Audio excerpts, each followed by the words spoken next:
Halo Halo Sobat Sobat Semandas. Semandas. Jadi di podcast pertama kami kali ini akan bertemakan tentang tata tertib SMA Negeri 2 Cibarusah. Jadi di sini kita bakalan ngebahas tentang tata tertib sekolah yang ada di SMA Negeri 2 Cibarusah.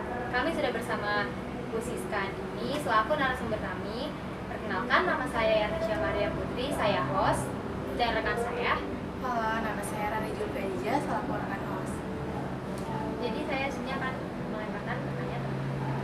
Apa sih Bu yang dimaksud dengan tata tertib? Jadi tata tertib itu kalau kita lihat per kata aja, sebenarnya tata itu untuk menata ya, tertib itu untuk menertibkan gitu. Jadi sebenarnya peraturan gitu, nggak jauh dan nggak lain adalah peraturan yang memang dibuat untuk dipatuhi dan juga sebagai untuk menertibkan si siswa-siswa ini gitu. Makanya kita buat peraturan di mana siswa-siswa ini diharapkan bisa mengikuti peraturan yang sudah dibuat oleh sekolah seperti itu. Oke. Apa aja sih Bu tata tertib di SMA Negeri 2 Cibarusah ini? Tata tertib banyak banget, dari mulai seragam, kemudian juga ada dari mulai kehadiran, itu juga termasuk tata tertib. Kemudian juga ada dari peralatan yang biasanya yang suka bapak ibu gurunya suka razia, nah itu pun termasuk gitu. Ada beberapa barang yang memang bisa dibawa ke sekolah dan memang ada beberapa barang yang tidak semestinya untuk dibawa ke sekolah gitu. Kemudian di luar itu juga ada dari perilaku gitu, seperti misalnya ada beberapa misalnya anak-anak yang bolos, kemudian mabal, nah seperti itu juga kan termasuk ke perilaku ya, dimana ketika mereka melakukan hal tersebut gitu, maka mereka akan menerima konsekuensi dari apa yang mereka sudah lakukan seperti itu. Jadi banyak banget di sekolah ini tata tertib, dari mulai kalian tuh dibiasakan untuk berseragam yang rapi, berseragam yang memang sesuai dengan tata tertib yang ada, kemudian juga dari perilaku gitu, kemudian juga dari kehadiran itu juga di semuanya dibuat sebaik mungkin gitu, supaya kalian bisa mematuhi tata tertib yang ada seperti itu. Bagaimana sih Bu cara mensosialisasikan tata tertib yang ada di SMA Negeri 2 Cibarusah? Untuk mensosialisasikan, pertama biasanya dari kesiswaan itu yang paling bisa gitu. Tapi kalau misalnya mau dimulai dari bawah ataupun misalnya dimulai dari siswa, bisa juga dari OSIS gitu. Jadi biasanya OSIS nih mensosialisasikan dulu nih, biasanya kan nanti kan ada MPLS nih. Nah, kita sosialisasikan. Jadi tata tertib di sekolah ini tuh ada ini dan segala macam, itu kita sosialisasikan. Ketika si anak misalnya sudah mulai kehadirannya misalnya kurang baik, misalnya sudah lebih dari 3, nah itu kita sosialisasikan dulu ke anak-anak yang misalnya baru bergabung di sekolah kita seperti itu. Nah kemudian itu kalau dari segi kehadiran. Kalau misalnya dari segi kayak perilaku, terus kalau misalnya dari segi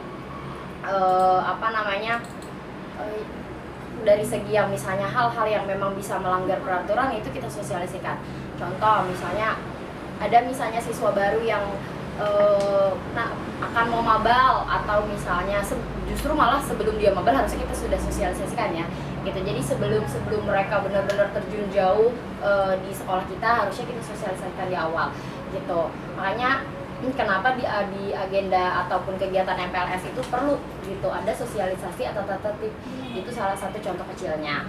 Nah kemudian nanti setelah itu kan nggak mungkin ya sosialisasi itu hanya 1 ataupun 2 kali, biar benar-benar si siswa ini, si member baru di sekolah kita ini misalnya benar-benar paham gitu kan tata tertib di sekolah kita. Makanya nanti akan ada ibu seperti memberikan bimbingan klasikal di tiap-tiap kelas seperti itu.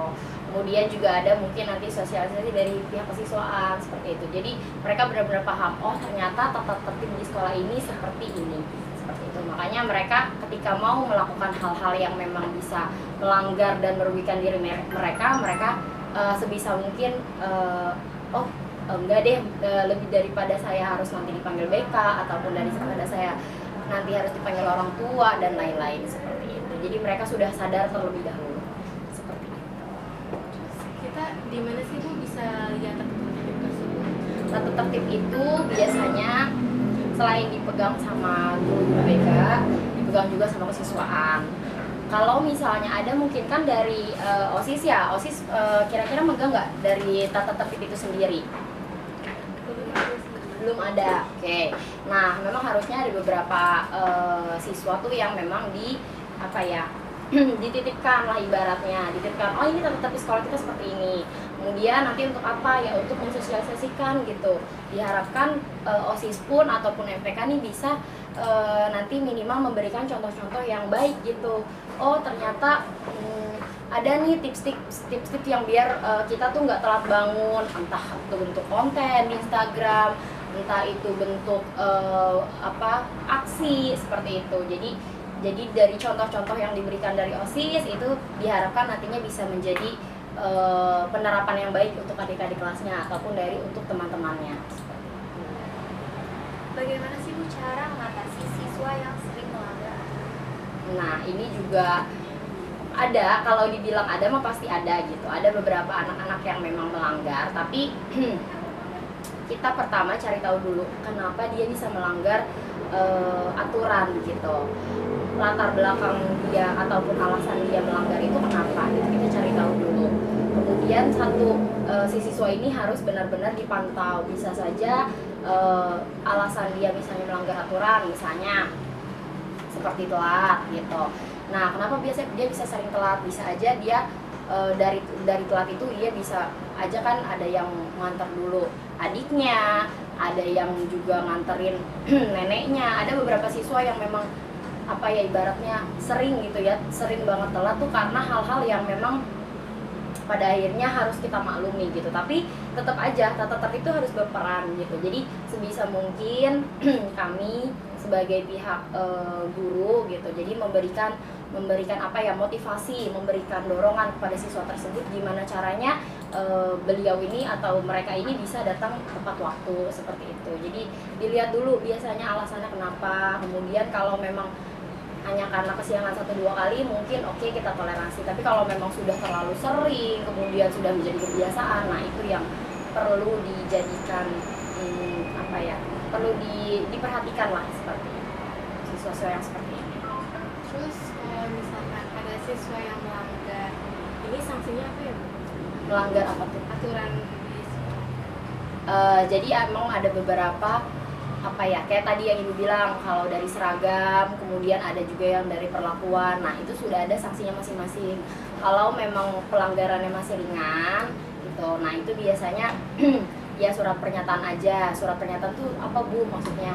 Yaitu surat pernyataan tuh ibaratnya perjanjian lah antara kami tim BK dengan si siswa yang melanggar aturan ini gitu. Kalau memang itu pelanggarannya masih ringan. Tapi kalau memang pelanggarannya terus diulang-ulang, terus dijadikan apa ya, kebiasaan gitu ya oleh si anak ini, yaitu makanya kita harus telusuri lebih lanjut. Kita akan komunikasi dengan orang tua, kita akan komunikasi juga dengan kesiswaan, dengan wali kelas seperti itu. Makanya bagaimana upaya kita bersama ini untuk menjadikan si siswa ini kedepannya lebih baik gitu, tidak lagi melanggar aturan gitu, menjalankan apa tugas-tugasnya juga sesuai norma seperti itu. Menurut Ibu apa sih faktor-faktor yang menyebabkan siswa melanggar aturan? Banyak. Pertama, biasanya mereka tuh coba-coba, kayak misalnya contoh bolos gitu. Bolos tuh yang apa ya, yang paling sering mungkin dilakukan gitu ya. Dilakukan sama anak-anak sekolah lah ibaratnya. Entah ya bolosnya mereka di kantin, entah ya mungkin mereka bolosnya emang gak mau masuk kelas gitu. Banyak. Jadi kenapa biasanya itu siswa-siswa yang misalnya contoh nih satu kasus aja ya, misalnya bolos gitu. Kenapa bisa ada siswa yang melakukan pelanggaran, ibaratnya melakukan bolos misalnya gitu. Nah itu biasanya yaitu kita cari tahu dulu kenapa bisa bolos gitu. Ada juga kan siswa yang misalnya bolos tuh di beberapa mata pelajaran aja gitu. Misalnya di mata pelajaran yang eksak gitu bolos, tapi di mata pelajaran yang lain yang gak eksak biasanya kan masuk gitu. Nah itu kita cari tahu biasanya kenapa kok nggak mau ikut pelajaran ini, nggak mau ikut pelajaran ini. Ya itu biasanya beberapa penjelasan dari anak pun memberitahu bahwa susah misalnya pelajarannya, atau pelajaran kimia terlalu pusing, atau pelajaran fisika terlalu pusing, atau misalnya biologi atau matematika, atau ya itu yang biasanya pelajaran-pelajaran eksak itu kan membuat pusing. Nah disitulah kita berperan nih gitu, guru dan juga wali kelas gitu, berperan bagaimana caranya si siswa ini mempunyai motivasi, mempunyai minat belajar gitu. Jadi ketika masuk kelas itu feel-nya tuh bahagia gitu. Nggak lagi ketika ngelihat guru yang misalnya memang atau mata pelajaran yang tidak dia sukai, dia tuh aduh malas belajar gitu, aduh mendingan jajan di kantin atau mendingan ini gitu. Jadi makanya dari situ kita coba bangun motivasinya, kita dorong gitu. Bagaimana dia bisa betah di kelas, bagaimana dia bisa merasakan kebahagiaan di kelas seperti itu. Jadi perlahan gitu, nggak bisa langsung misalnya ini anak keseringan bolos, misalnya bolos 1 kali 2 kali terus ya udah gitu kita lepas aja, enggak. Tapi kan kita bimbing dulu, kita cari tahu dulu kenapa alasannya seperti itu. Makanya dari situ nanti kita bangun bareng-bareng, kita bimbing bareng-bareng sampai si anak itu ibaratnya sudah tidak pernah bolos lagi seperti itu. Apa sih Bu toleransi bagi siswa yang melanggar? Toleransi sebenarnya dibilang toleransi juga nggak toleransi banget ya. Kita memang harus memperhatikan, tetap ini si siswa nih harus dibimbing, harus dibina gitu. Jadi ketika misalnya ada beberapa siswa yang misalnya melakukan kesalahan gitu, mau itu kecil ataupun besar, tetap kita harus perhatikan lagi, harus ibaratnya diarahkan lagi pola pikirnya.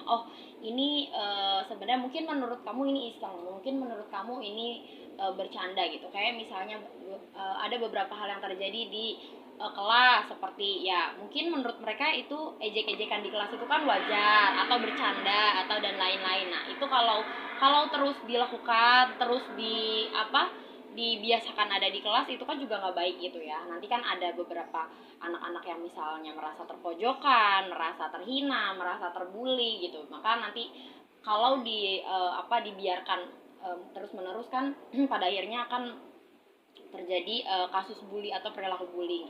Nah itu kan yang tidak kita inginkan gitu sebagai pihak sekolah. Makanya kenapa ada hal sekecil apapun yang memang tidak benar ataupun tidak baik dari siswa itu harus kita luruskan, harus kita benarkan gitu. Makanya kalau misalnya dibilang toleransi, mungkin mungkin pada saat ketika misalnya sebelum kejadian itu terlalu parah misalnya, mungkin akan kita toleransi. Tapi kalau memang sudah ibaratnya sudah melukai korban gitu, kemudian sudah memakan korban, kemudian sudah ya itu intinya sudah ada yang tersakiti lah atau ada yang terlukai, nah itu kan yang wah ini sudah tidak bisa ditoleransi gitu. Makanya konsekuensi yang diterima pun biasanya lebih berat gitu dibanding yang dibanding kasus-kasus yang memang hanya misalnya ejek-ejekan biasa atau ya itu, tapi sebenarnya tidak dibenarkan juga ejek-ejekan gitu. Makanya kalian sebagai yang ibu harap tim OSIS gitu bisa dari mulai sekarang menentaskan lah, ibaratnya menentaskan ketika ada hal-hal yang kecil-kecil di kelas nih, misalnya ngejek-ngejek, kemudian juga misalnya misalnya ngehina-ngehina kayak manggil seseorang bukan dengan sebutan nama, misalnya gendut, ini, nah itu kan sebenarnya nggak baik ya. Nah itu pun sebenarnya ibu bisa berperan, misalnya ketika ibu ada di kelas, ibu bisa berperan gitu, menengahi lah ibaratnya. Tapi kalian pun sebagai siswa yang ketika misalnya melihat fenomena tersebut, kalian pun bisa gitu berperan gitu. Jadi jangan harus nunggu ada guru yang berperan, tapi sebenarnya kalian juga bisa berperan seperti itu. Makanya kalau bicara toleransi, kalau kita terus bertoleransi, sampai kapan ya kita bisa bertoleransi gitu. Sedangkan kenakalan remaja apapun itu kan memang memang tidak dibenarkan dan harus harus ditegasi gitu. Kita harus bertindak tegas. Makanya kenapa ada tata tertib gitu. Di masing-masing sekolah pasti punya tata tertib seperti itu.